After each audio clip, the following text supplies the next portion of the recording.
السلام علیکم ورحمۃ اللہ وبرکاتہ۔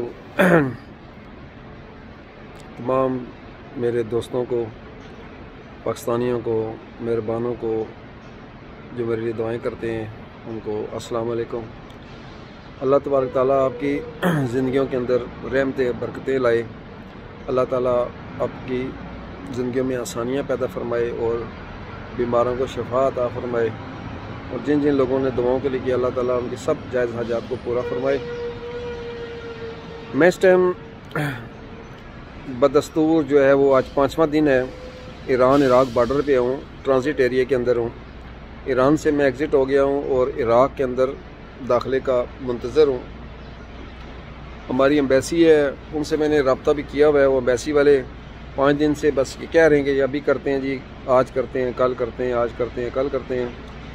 تو دیکھیں آج کا دن انہوں نے دیا ہے کہ آج ہم ٹرائی کر رہے ہیں کہ آپ کو جہاں سے اجازت مل جائے۔ ایون کہ میرے پاس ویزا بھی موجود ہے، میرے پاس ملٹیپل ویزا ہے عراق کا، اور میں پاکستان کا ایمبیسڈر آف پیس بن کے آ رہا ہوں۔ میں نے پاکستان کے رنگ اپنے بائک پہ سجائے ہیں، اپنے جیب سے خرچہ کیا ہے، 14-15 لاکھ روپیہ جو ہے میرا خرچہ ہوا ہے، میں خود اپنی جیب سے کر رہا ہوں، کوئی فنڈیڈ نہیں ہوں کسی سے نہیں، صرف کس کے لیے؟ پاکستان کی خاطر۔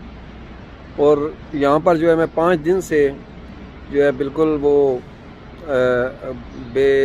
سمجھو کہ بے یار مددگار پڑا ہوں۔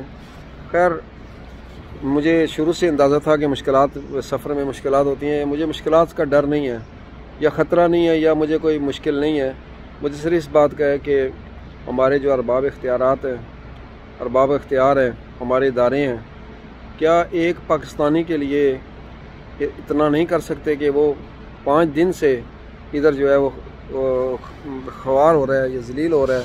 یہاں پر جو ہے وہ کوئی شاپ نہیں ہے، کچھ بھی نہیں ہے، بس کچھ جو کھانا پینا جو تھا وہ کر رہا ہوں اوکھا سوکھا ہو کے۔ آپ کو خیمہ نظر آ رہا ہوگا میرا۔